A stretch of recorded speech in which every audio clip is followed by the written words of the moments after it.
You see that weed right there?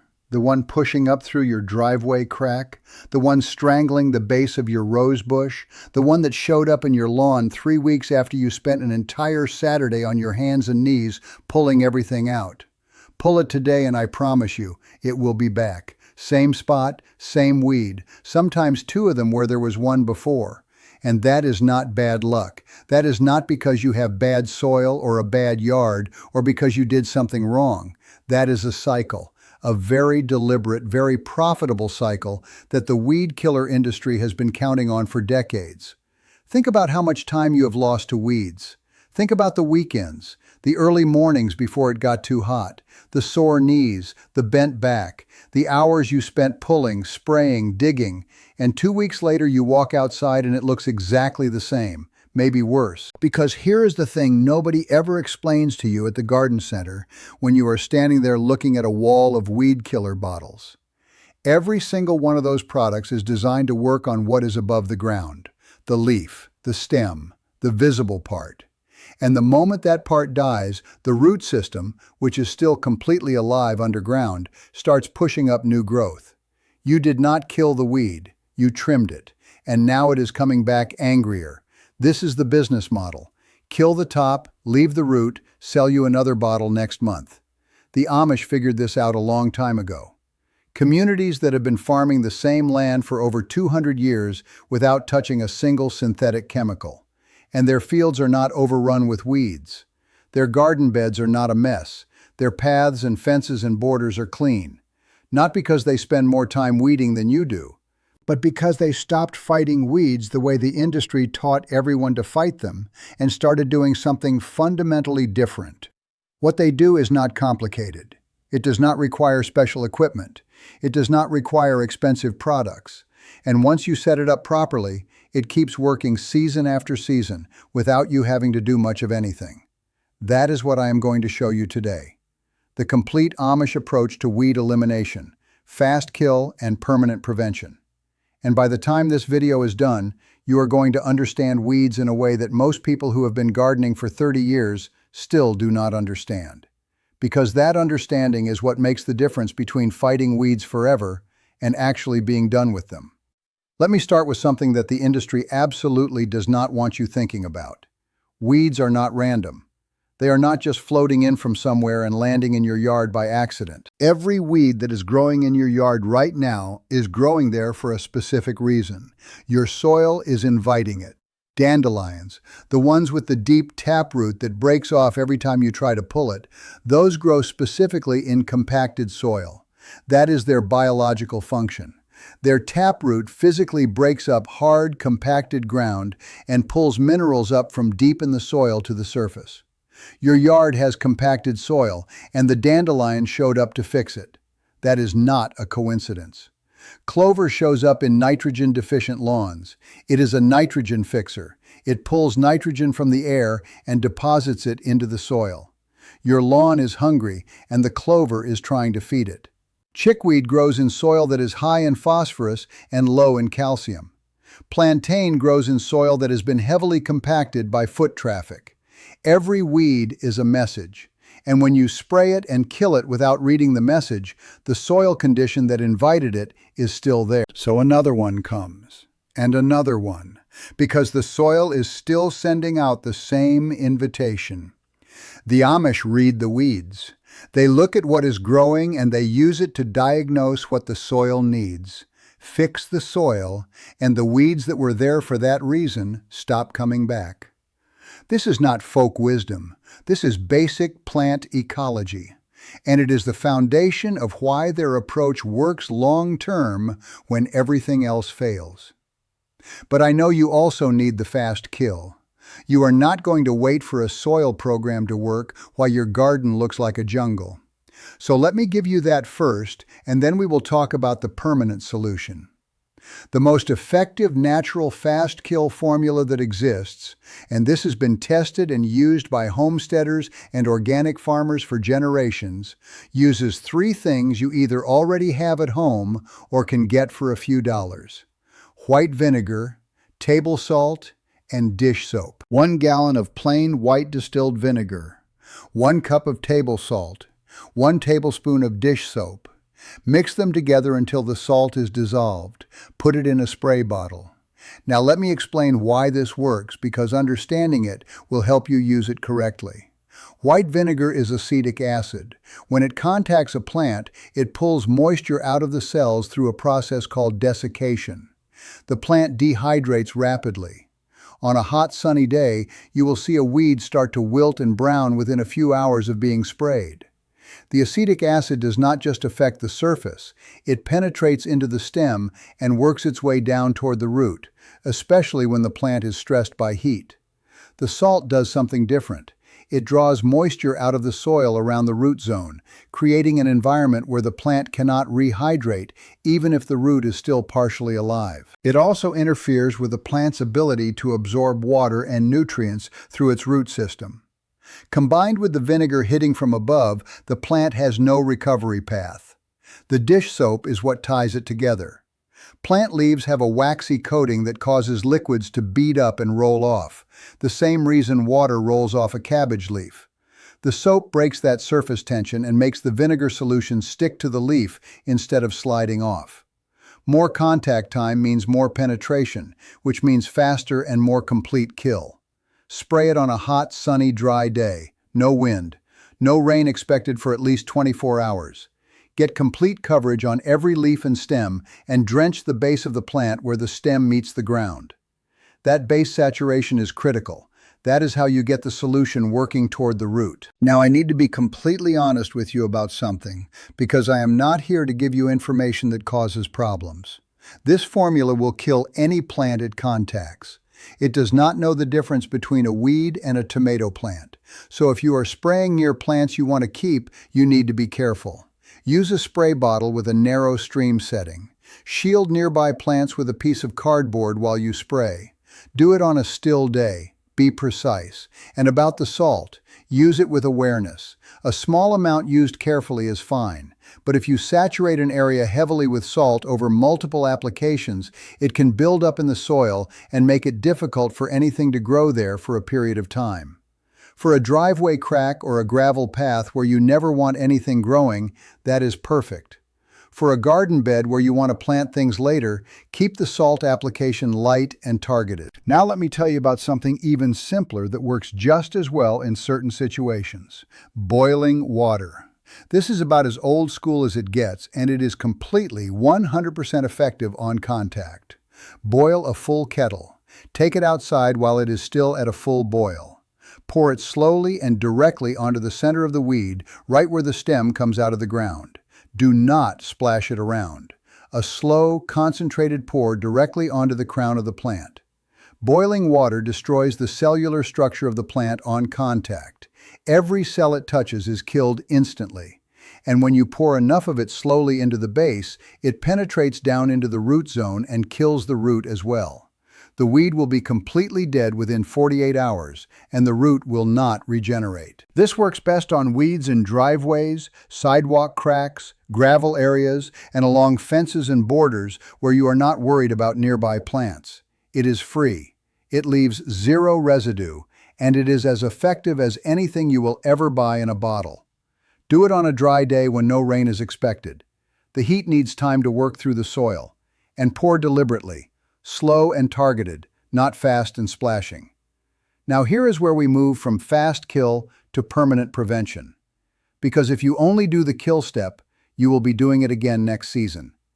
The seed bank in your soil contains thousands of viable weed seeds per square foot, seeds that can survive underground for years and germinate the moment conditions are right, meaning the moment bare soil is exposed to light and moisture, which is exactly what happens when you remove a weed. The Amish solution to the seed bank problem is mulch, specifically a deep, dense layer of organic mulch laid down over any bare soil after the weeds have been killed. 3 inches minimum, that is the number. Less than 3 inches and light still penetrates to the soil surface and weed seeds still germinate. 3 inches of wood chip mulch or straw blocks the light completely. Without light, the seeds in the soil cannot sprout. They just sit there, dormant, unable to germinate. Year after year, as the mulch breaks down and you top it up, the seed bank in the top layer of soil slowly depletes. The seeds die without ever sprouting. After 2 to 3 seasons of consistent mulching, the weed pressure drops dramatically. Not because you killed all the seeds, but because they never got the chance to grow. Mulch also retains moisture in the soil, which means your actual plants need less watering. It moderates soil temperature, keeping roots cooler in summer and warmer in early spring. And, as it breaks down, it feeds the soil with organic matter, improving its structure and making it less hospitable to the weeds that thrive in poor, compacted soil. A bag of wood chip mulch at a garden center runs about $4 to $6, but here is how to get it for free and in large quantities. Call a local tree trimming or tree removal service. Tell them you will take wood chip drop-offs. These companies have to pay to dump their chips at a facility. If you offer them a free drop location, most of them will say yes. You can end up with a truckload of free wood chips delivered to your driveway, enough to mulch your entire property. The Amish have been doing this forever. They waste nothing. Every bit of organic material that comes off the land goes back into the land. Now let me talk about something called corn gluten meal, because this one is genuinely extraordinary, and almost nobody outside of organic farming communities knows about it. Corn gluten meal is a byproduct of processing corn. It looks like a yellowish powder or granule, and it is a natural pre-emergent, meaning it prevents weed seeds from successfully germinating. Not seeds that have already sprouted, but seeds that are in the process of germinating. When a seed sprouts, its first job is to push out a tiny root called a radicle. Corn gluten meal inhibits that radical development. The seed sprouts, tries to root, cannot, and dies before it ever breaks the surface. Apply it in early spring before soil temperatures warm up enough for weed seeds to germinate. Typically when forsythia is blooming is the traditional timing cue. Apply it again in early fall. Water it in lightly after application. It needs a short, moist period to activate, then a dry period to work. It will not kill existing weeds, it only prevents new ones from establishing. So use it after you have done your kill step and your mulching. It is the third layer of defense, and used consistently, it compounds in effectiveness year over year. You can find it at garden centers or online. It runs about the same price as a mid-range synthetic pre-emergent, but it leaves no chemical residue, it breaks down into the soil as a mild fertilizer, and it is completely safe for children, pets, and beneficial insects. Now I want to talk about your lawn specifically, because lawn weeds are a different challenge than garden bed weeds. You cannot pour boiling water on your lawn. You cannot lay down 3 inches of wood chips. So what do the Amish do? They overseed, aggressively and consistently. A thin lawn is a weed lawn. Every bare patch, every thin spot, every area where the grass is struggling, that is where weeds establish. They fill the gaps. The solution is not to spray the weeds in those spots. The solution is to eliminate the gaps. Overseed your lawn every fall. Use a quality grass seed appropriate for your region. Rake the thin areas lightly to loosen the surface. Spread seed heavily. Water it in. As the grass thickens and fills in, the weeds lose their foothold. Dense, healthy grass physically outcompetes most common lawn weeds for light, water, and nutrients. It shades the soil surface so weed seeds cannot germinate. It is the most sustainable weed control system that exists for a lawn. The Amish principle here is simple. Do not leave a vacuum. Nature fills every gap with something. Give it the something you want, and the weeds have nowhere to go. For garden beds, the equivalent of overseeding is ground cover plants. Low-growing perennials and spreading ground covers that fill every empty space between your taller plants. Creeping thyme is one of the best. It spreads to cover bare soil. It tolerates foot traffic. It produces small flowers that pollinators love. It smells wonderful when you brush against it, and it outcompetes almost every common garden weed. Plant it once, and it works for you every year after that, getting more effective as it spreads. Creeping phlox, sweet woodruff, ajuga, and low-growing sedums all do similar things in different conditions. The goal is the same. Covered soil is protected soil. The moment every inch of your garden bed has something intentional growing in it, the weed problem largely solves itself. Let me paint you a picture of what this looks like over time for someone who actually commits to this system. First season, you do the kill step. Vinegar formula on the existing weeds or boiling water on the hardscape weeds. You pull what is left after it dies. You lay down 3 inches of mulch over every bed. You apply corn gluten meal in fall. You overseed your thin lawn spots. You plant some ground cover in your emptiest garden areas.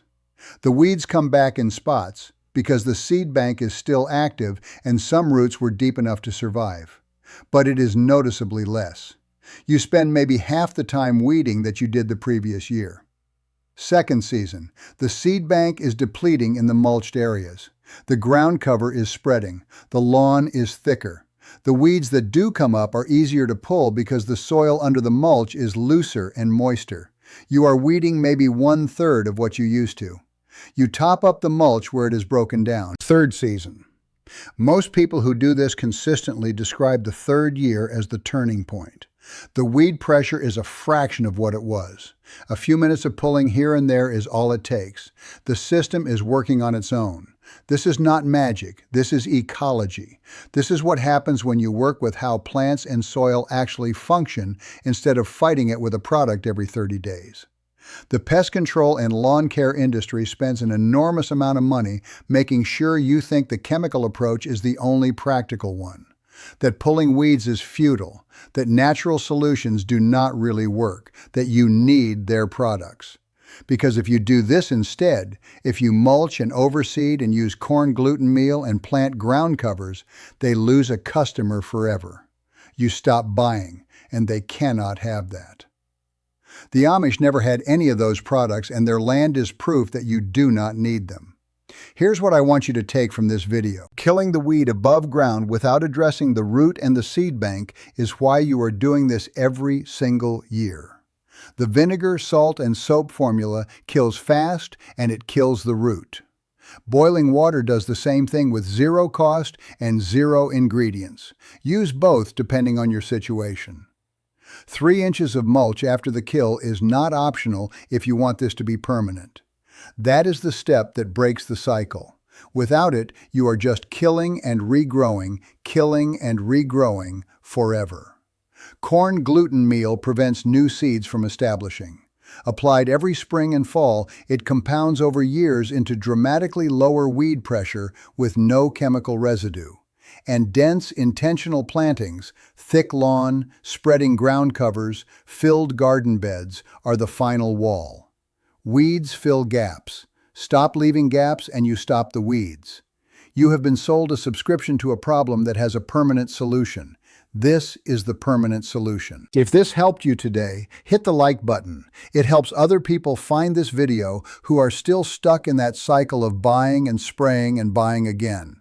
Subscribe if you want to keep getting this kind of practical, honest information that the industry prefers you never put together. Next video, I'm going to show you the $3 powder that makes any metal completely rust-proof for decades. It has been used since before the Civil War. It works better than any commercial coating on the market, and the paint and rust-proofing industry has been hoping you would never hear about it. I will see you there.